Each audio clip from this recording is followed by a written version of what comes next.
নমস্কার, আমি Mahua. Welcome to Mahua cookings.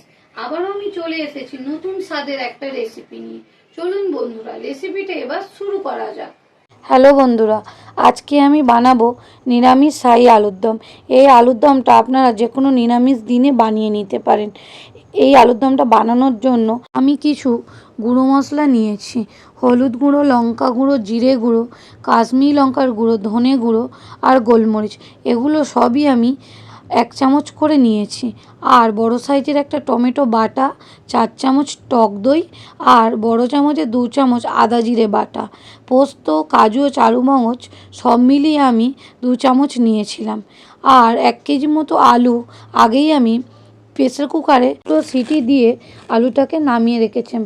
এবার আমি গ্যাসেতে কড়া বসিয়ে তাতে তেল দিয়ে এই সেদ্ধ করা আলুটাকে 1/2 চামচ নুন ও 1/2 চামচ হলুদ দিয়ে লাল লাল করে ভেজে নেব। বন্ধুরা, এই শাহী আলুর দম রুটি, পরোটা, লুচি, পোলাও, ফ্রাইড রাইসের সাথে খুব ভালো জমে যাবে। এবার আমার আলুটা খুব ভালো করে ভাজা হয়ে গেছে। আর আলুগুলোকে নামিয়ে নেব। এই আলুর দমের আলুটা একটু লাল লাল করে ভাজলে তরকারিটা দেখতে ভীষণ সুন্দর হয়।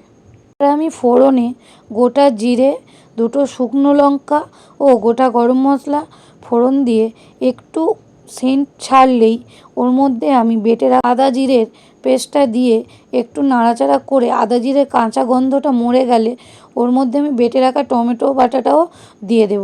দিয়ে বেশ কিছুক্ষণ নাড়াচাড়া করব যতক্ষণ না টমেটোর কাঁচা গন্ধটা যায়।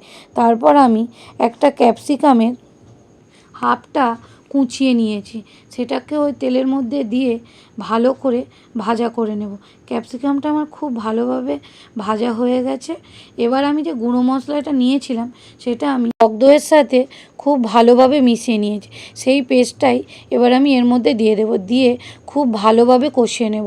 মশলা থেকে তেল ছেড়ে দিয়েছে, ওর মধ্যে আমি 1/2 চামচ নুন ও 1/2 চামচ চিনি দিয়ে আবারও কিছুক্ষণ নাড়াচাড়া করব। এবার আমার মশলাটা ভালো করে নাড়াচাড়া করা হয়ে গেছে। ওর মধ্যে আমি কাজু বাদাম, চারুমগজ ও পোস্তর পেস্টটা দিয়ে আবারও কিছুক্ষণ মশলাটাকে কষিয়ে নেব। তারপর ওর মধ্যে আমি ভেজে রাখা আলুগুলো দিয়ে দেব। আমি দেখলাম যে ওখানে আমার একটু জল দেওয়া দরকার, তাই আমি ওই বাটি ধোয়া জল ওর মধ্যে অ্যাড করেছি। আলু দিয়ে খুব ভালো করে ফুটিয়ে নিয়ে ওপর থেকে কসুরি মেথি দিয়ে মিনিট 2 ফুটিয়ে নেব। তারপর গরম মশলা ওপর থেকে ছড়িয়ে দেবো আর কুচিয়ে রাখা ধনেপাতাটাও দিয়ে দেব। আর ছোটো চামচের 1/2 চামচ ঘি দিয়ে দেব নামানোর আগে। বন্ধুরা, আমার এই রান্নাটা যদি ভালো লেগে থাকে প্লিজ লাইক, শেয়ার ও সাবস্ক্রাইব করে দেবেন।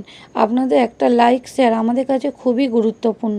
আর এই রকম রেসিপি আরও দেখতে হলে পাশে থাকা বেল আইকনটা ক্লিক করে দেবেন। তাহলে আমি যখনই কোনো কিছু ভিডিও আপলোড করব আপনাদের কাছে নোটিফিকেশান চলে যাবে। আর আমার শাহী আলুর দমটা পুরো রেডি। এবার আমি শাহী আলুর দমটাকে একটা বোলের মধ্যে সার্ভ করে নেব। ওপর দিয়ে 3-4টে কাঁচা লঙ্কা দিয়ে দেব, তাহলে খাওয়ার সময় কাঁচা লঙ্কার একটা সুন্দর ফ্লেভার পাওয়া যাবে। দেখুন বন্ধুরা, আমার আলুর দমটা ঠিক কেমন দেখতে হয়েছে। ভালো খাবেন, সুস্থ থাকবেন। দেখা হচ্ছে কিন্তু নেক্সট ভিডিওতে। বাই বন্ধুরা।